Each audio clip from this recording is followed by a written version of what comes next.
All right, everybody, welcome to Unscripted One-on-One and I guess I wouldn't call it an emergency broadcast, but this is we got this together quick because my guest has a big announcement to make today. And so let me just turn it over. Why don't you introduce yourself and then we'll just go, man. Why don't you introduce yourself? Sounds good. Well, my name is Justin Brown and friend of the podcast, I think I'd be classified as. So Sunday, January 31st, I'll be releasing my first published book, Stay the Course, 5 Transformational Principles of Leaders Who Last. And really excited to get it going.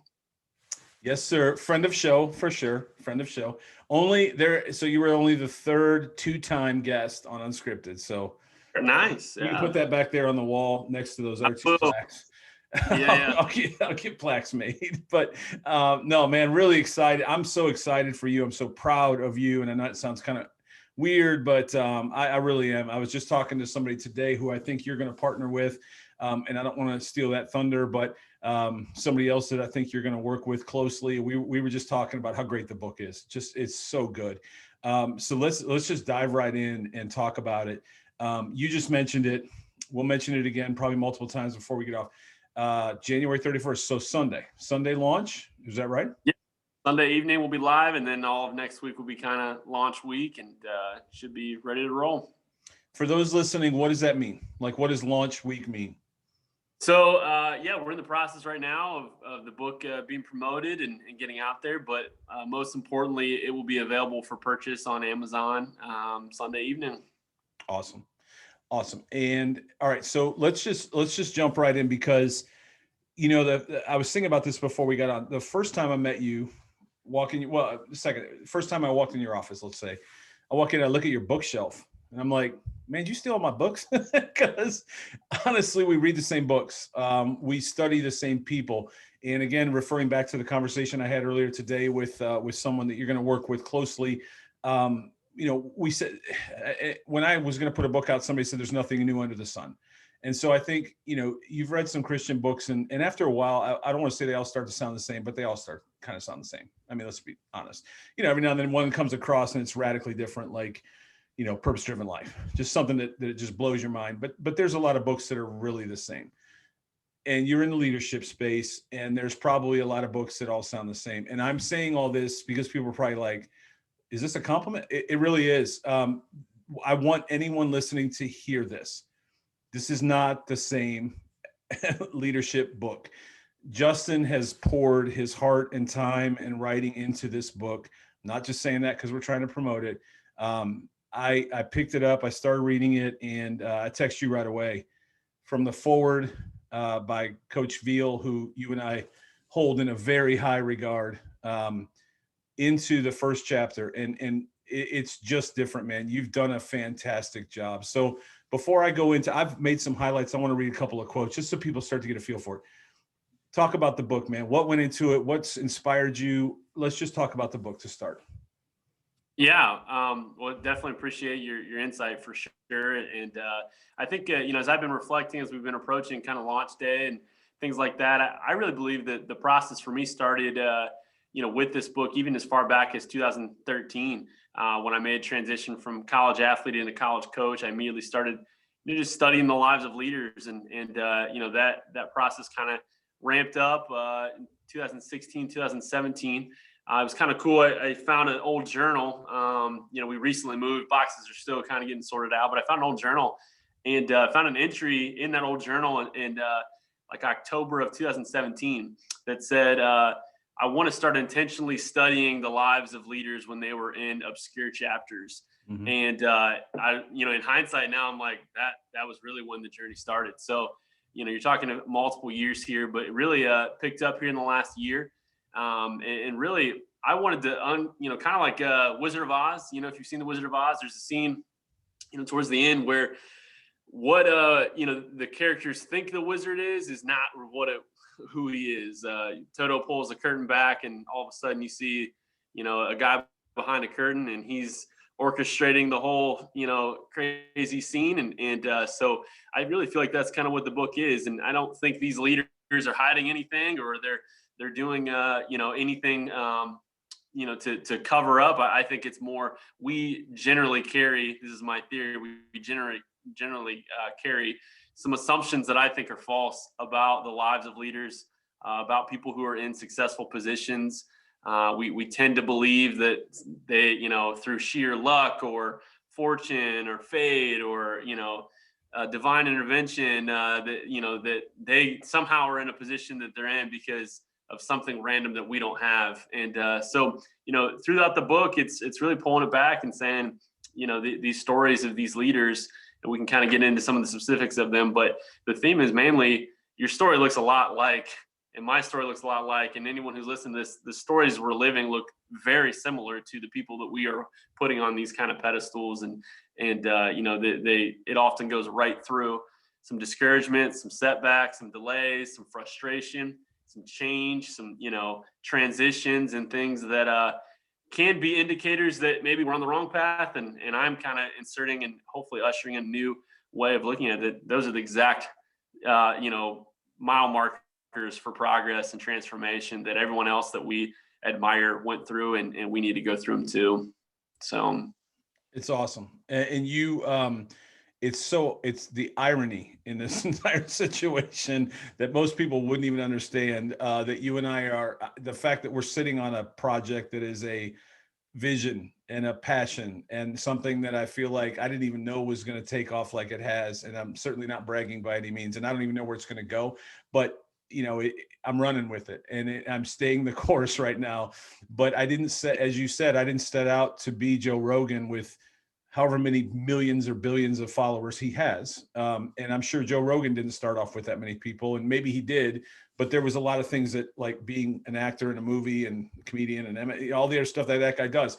And I think that's really what the book, at least, the chapters I've read so far, and I'm not, full transparency, I didn't finish, but yet, but what I've read so far was so inspiring for such a time as this right now, for me personally. And, I've got some personal announcements coming soon. I've got professional announcements coming soon. I've got this podcast, got some announcements coming soon, and all these things are happening at the same time. And I know you're certainly walking through a path like that right now yourself, staying the course. So where did you come up with stay the course? And, what does that mean for somebody who's never, been introduced to this before?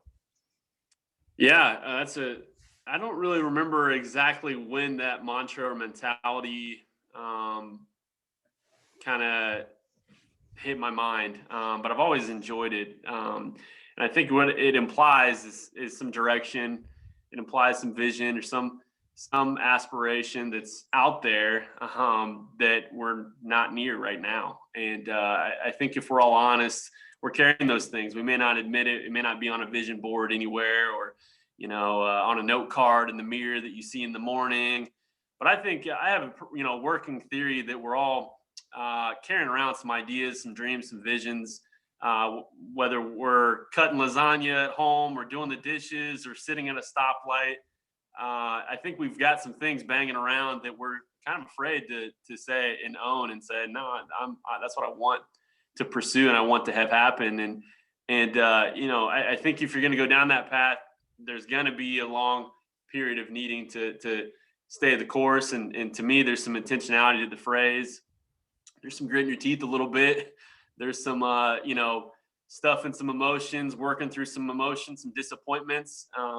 It's a heavy mantra. It's not self-help. It's nothing in that realm. It's real life for me. And I want to kind of see if we can, continue to highlight the phrase and encourage other people to keep going. For sure. And anybody that's listening to this, I don't want to promote my own podcast, but I'll link it in this blog post when I put it all together as well. But you and I have already had an interview where you really tell your story. And just in respect of time today, you should go back and watch that one, because you've lived the stay the course story.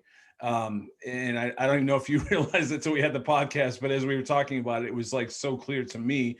And I honestly think Coach Veal highlighted that in the forward of the book. He said the same thing of you in a paragraph, that you've kind of lived this process as you've also had a vision for this process. So it's all very cool. And I really, again, this is not your average leadership book.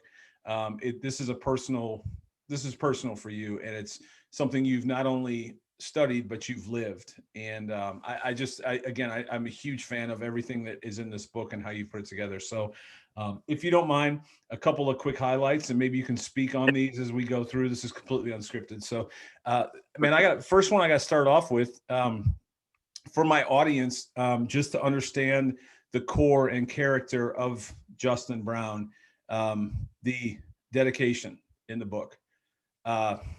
Dude, I even get to the first page and I'm like getting a little choked up, but the dedication in the book says, "To the love of my life, Ashley Lauren Brown, let's stay the course into eternity together." Dude, you nailed it, man.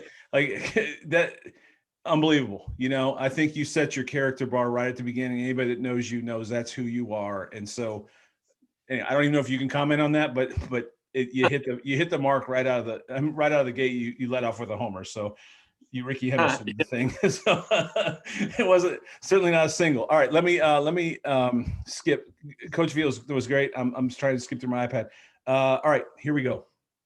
We'll realize the price of admission is the same for us as it is for the Hall of Fame coaches, Olympic athletes, and emerging leaders. Man, talk about that a little bit. Like what I know what that meant because I read that introduction. What does that mean for somebody listening today? We realize the price of admission is the same for us as it is for Hall of Fame coaches, Olympic athletes, and emerging leaders. Yeah, I think it goes back to this idea that I've noticed in my own life and noticed in lives around me that I think we have some false assumptions of what it takes to be a leader who lasts and to aspire a high standard of living and to be successful and at home and successful in our professional life. And I think we hit bumps in the road or little roadblocks and it can cause an idea of, well, this is obviously not for me. Clearly a successful person would not experience these types of bumps in the road. And chapter after chapter in the book, I'm really taking aim at that false assumption and saying, no, that's actually the case for everyone who pursues any high standard of living and high level of success in their field and in their craft. So I think it's reverse engineering stories and revealing that that's just what it takes to pursue mastery and to pursue longevity and these bumps in the road. If we can reprogram our brains and emotions to recognize that they're not actually indicators that we're failing, they're actually indicators that we're transforming to a better, masterful product that eventually can be truly elite at leading and living a higher standard. So that's kind of the idea. Awesome. All right, next one. In reality, and so you're speaking in the first chapter here about Coach Brad Stevens, who, ironically enough, I was having lunch with somebody today and they brought up Brad Stevens. I'm like, I got a book you got to read. But referring to Brad Stevens, I don't want to give away the book first chapter, but leaving a successful career for a volunteer position. Unbelievable, right? And anybody that knows anything about Brad Stevens knows where that story ends. But the quote here was, in reality, it had nothing to do with the company. So he left a very comfortable, potentially lucrative position for him long-term. So he left long-term security, I think. And the quote is, in reality, it had nothing to do with the company and it had everything to do with the direction he was heading. Brad Stevens was unsettled on his future.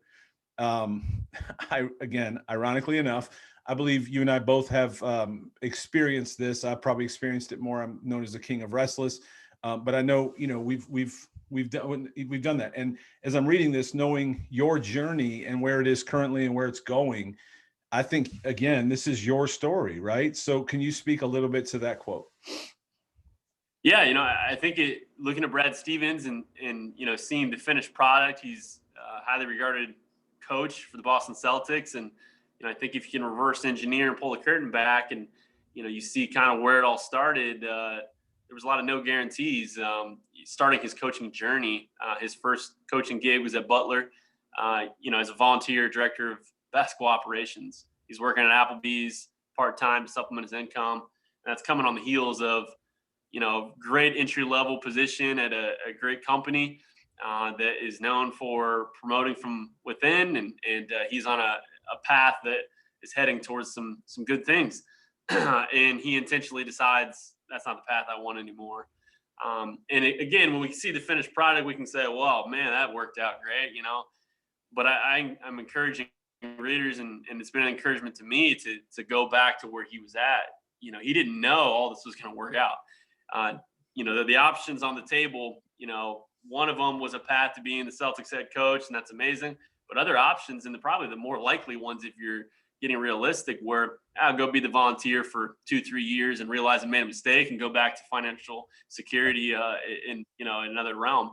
Yep. And so again, I think it's we kind of get these hindsight bias or hindsight false assumptions and assume Brad Stevens with the Celtics must have been highly touted from the start, must have just bounced from great gig to great gig, and clearly knew the path was going to work out, and we compare that with what's going on in our own lives, and it doesn't match up. And I think it's I think we have to honor the whole story and recognize the whole story, that he started as a volunteer and didn't know how it was going to work, but there's something powerful in saying, I'm not real sure if this is all going to pan out. I can live with the result either way. But I want to pursue something, I'm passionate about, and Brad Stevens kind of could teach a clinic on that. So, yeah. And I think somebody told me along the way somewhere, you never want to compare your beginning to someone else's middle. And I think that's really something that I know you touched on here. I think it was a different way, but it was the same concept is, we can do that. We can compare my starting coaching third grade basketball for girls to Brad Stevens, who's making bazillions of dollars a year with the Boston Celtics. And I actually have a funny Brad Stevens story, which I think I told you at one point, which I won't share here, but and it's not bad. It's funny. He was actually told what he was told. I'll go ahead and share it. He was told by Thad Matta when the opportunity came up with the Celtics, hey, go take it. You're going to make more money than you're ever going to make. And if anybody remembers, at the time, the Celtics were a train wreck. They had a ton of assets as far as lottery picks and a lot of free cash because they were really in the basement. And his instruction from Thad Matta was go make more money than you'll ever make. You're going to get fired because you're not going to be able to bring this thing back. And then you can have any college job you want, was his instruction. Yeah. Well, I mean, how'd that turn out? So Brad Stevens is probably the hottest prospect in NBA coaching circles. And yeah, if he left today, he's made a ton of money. And he probably can have any NBA or college coaching job he wants. But at the end of the day, the truth was, he's actually taken that opportunity and driven it even further. And look at where the Celtics are, one of the probably top, 5-10 teams in the NBA. So, okay. Sometimes the safest play is to pursue what you're most passionate about. It's not about betting on yourself. It's about betting on your passions. Another quote from the book. Great quote. Great quote. Yes. All right. Another one.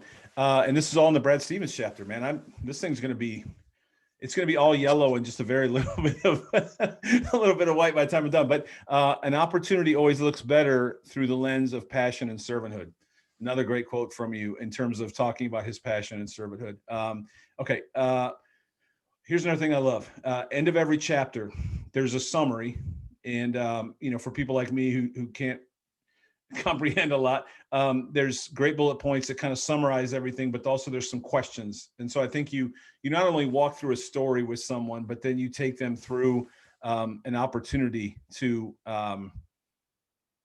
reflect. And you mentioned journaling earlier, and I know you've mentioned to me privately off camera. I think journaling is something that you do, I know. And I think at the end of each one of these chapters, you give the reader a chance to press pause, reflect a little bit, and answer some questions. So there's a growth track, I think. Is that intentional? Oh, yes, certainly. And the goal with this entire project is not just to deposit, these thoughts into the abyss, right out of the gate. If you get the book, you can go and download a free companion workbook that takes things to the next level. There's bonus material videos from myself and our team, staythecourse.leaders.com, that unpack these even deeper. The goal is a lot of reflection, a lot of growth, and to be an experience beyond more than just, oh, nice read. I think that those are great. I love doing that as well. But I think now more than ever, we're at a time and a crossroads where it's time to dig in on some fundamental things, and so a lot of resources with it, and definitely available for the reader to take advantage of for free. So awesome. All right, another one. Now this is chapter 2 in reference to Kyle. Is it Bodie? Am I saying it right? Yep. Bodie, Kyle yep. Bodie. Driveline Baseball, fantastic story, unbelievable story, right? And I think this book is filled with people who are going to be surprised, because again, we're seeing the end product. We're not seeing the secret sauce that brought them to where they are. We see Driveline Baseball, we see Trevor Bauer, we see lots of money, we see weighted balls, we see all this stuff from anybody around baseball. You didn't know. Most people, I don't think, know that what this guy did. Yeah. And it's fascinating. So great stuff. And again, I want to just keep moving on, but a great quote in here: if you want to train with thoroughbreds, you must first run with the ponies. I think we've already kind of touched on that, but just touch on that a little bit. Yeah, it's the whole principle that those stories are falling under is you got to start small, and we want to rush the process, and you have to honor the process, and a lot of people would love to speak to thousands, but are you willing to speak to 4? I think there's character that's developed when we're faithful with the little things, and start small and honor the process. And so Kyle Bodie's a premier example. Currently, he's probably the leading player development voice in all of baseball worldwide. But his journey began with training 12 youth athletes in a suburb of Seattle. And it started small. It looked very underwhelming. And, so I think it's an encouragement to anyone. You got to take the first step. You got to start small, and you don't know where it's going to go. There's no guarantees, but you're not going to just skip to the level of elite excellence that these guys are at unless you just start with the first one. Well, what I'm going to do now is leave the rest of it as a teaser. So if people want the book, you got to go get it. I'm not going to give away every chapter. You probably appreciate that, right? But I think we've given enough of a peek, enough of a taste of the ice cream, as some people say, to understand this is not your average leadership book. This is, and on top of everything else, look, if you're listening and you think, it's probably still your average leadership book, man, do my guy Justin a favor and pick up the book, because at the end of the day, the guy's poured his heart into it. He's studied this. He's been a student of it. And like I said at the very beginning, you've lived this, man. This is your story. And just for a 2-second Cliff Notes version, you walked on at Mount Vernon. Walked on. By the time you were a senior, you were, and correct me, all conference? Is that right? Mm-hmm. All conference. Yep. So you earned your wings. You earned your leadership. You've had that grit in your teeth, as you've said. So this isn't just coming from a guy that reads a bunch of leadership books, put together a little thing and some pamphlets. Man, please understand, this guy has lived this, stay the course, and he's going to continue to live it, because I think you lived it even this week, as you and I both know, which, this is your life. This is your story. But it's a gathering of a lot of other stories that also flow into the story you're living. And so go get the dang book, people, if you're listening to this. I don't know how else to say it. I can say it's on my podcast. So, all right, if I want to do that, help me out. What are the ways? You already mentioned the workbook, but let's go through the whole ecosystem that is Stay the Course. Tell me all about it. A couple of things I would say, right out of the gate, we believe it would help you.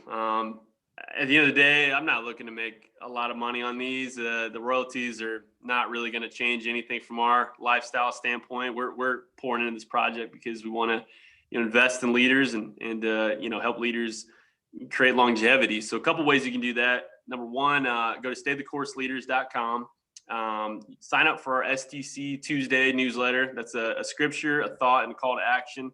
We hit you every Tuesday morning with that, and to just get your mind thinking in these types of ways and pushing for growth. Beyond that, here coming in a month or so, we'll have a membership platform that will be through staythecourseleaders.com, and you can join a lot of emerging leaders for online curriculum, courses, master classes, information that's going to challenge you, content that will help you grow into being a transformational leader, and And again, the things that you dream about at stoplights, we want to put fuel behind that and help you continue to pursue that. The book will go live on Sunday. You can get it either staythecourseleaders.com or on Amazon. Search for Stay the Course, and got a lot of good things on the way. And first step, I would say, is get signed up for that free newsletter, STC Tuesdays, and join we've got hundreds of leaders that are involved in this, and athletics and ministry and business and medical professionals and educators. And there's definitely a community growing that we would love to have people join, and join if you're ready to move into the next phase and live a higher standard.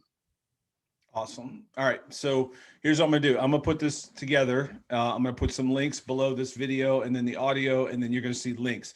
I want everybody listening to this, if you're on the site, to first of all, click on the newsletter, because that's phase one. Step one, let's get the newsletter. It's free. He doesn't spam you. He already told you he's going to hit you up once a week, which is on Tuesday morning. And I believe it's around 8 a.m. ish. 6 a.m. So they're early, right?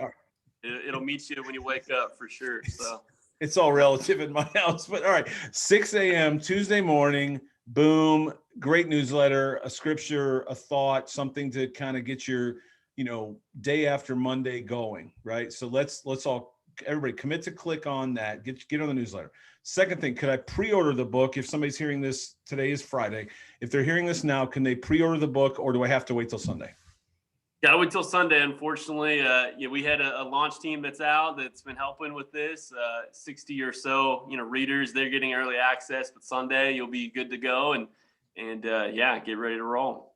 Okay. So enter the thing for the newsletter, get on there on Sunday, get your book. Price. Do you mind telling the price of the book?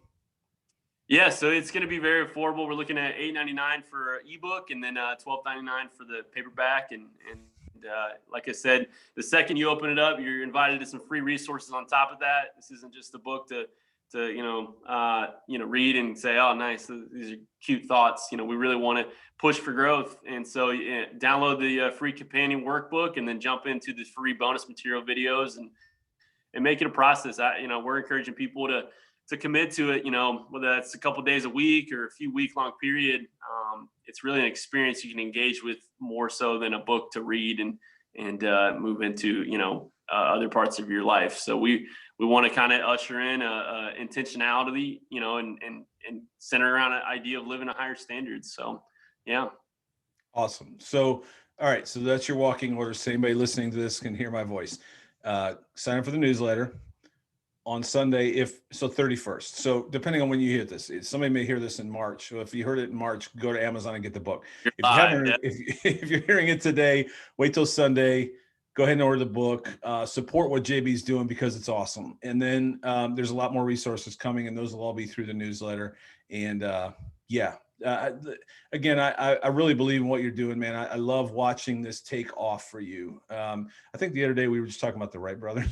So I kind of feel like I'm standing, again, it's up for debate whether it was in Ohio or North Carolina, but somewhere I'm standing on the banks in the grass, and I'm watching the Wright brothers take off. It just says "Stay the Course" on the side. So, man, I believe in everything you're doing. I appreciate you. You're a great man of character, and I hope everybody hears that. This is a really good opportunity for you and for them. The other thing I was thinking of too is it's the 31st. So by January 31st, we've all probably made our resolutions and blown them by now. Let's start over, man. January 31st is a good chance to reboot. Let's start February 1. Let's dive into some leadership stuff and, stay the course on that. You haven't lost a year yet. We're only one in. I'm preaching to the choir because I'm speaking to myself, but we haven't lost it yet, right? We still got, I'm not good at math. Is it 11 months left to go? We still got 11 months in 2021. Let's get this thing, and let's do this. So, all right. Last thing, links. Give me the links again, one more time. StayTheCourseLeaders.com. And that'll take you to everything. So, there it is. You can click around on there. It's pretty simple. Gives you an idea of what we got coming, and then you can get it to Amazon and get it from there. Are you on any socials that people should follow?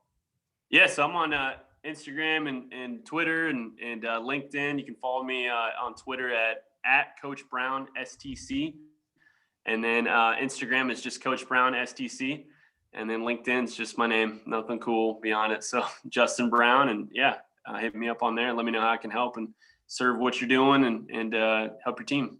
All right. Well, I hope anybody listening to this rallies behind it, whether it's now or in March or July or whenever this hits somebody's iPhone. Man, I appreciate what you're doing. I'm proud of you, man. I really am. I'm reading this thing thinking I'm so proud of this, proud of what you're doing. I love the passion, and I'm excited to watch it grow. And I'm looking forward to watching this thing really take off for you. So thank you for taking your time today, because I'm looking forward to it, man. Thanks, AC. Thanks for having me, man. Definitely. Absolutely. Good luck on Sunday, and we will. I'm sure you might come back and be the 3-time champ. I don't know, man. I don't. Oh, whoa, man, that'd be time. Yeah. But before then, I'll get a plaque that you can put on the wall behind you. So. For sure. Yeah. All right, man. Thank you. Good luck at everything you do, dude. Thank you. You as well. All righty.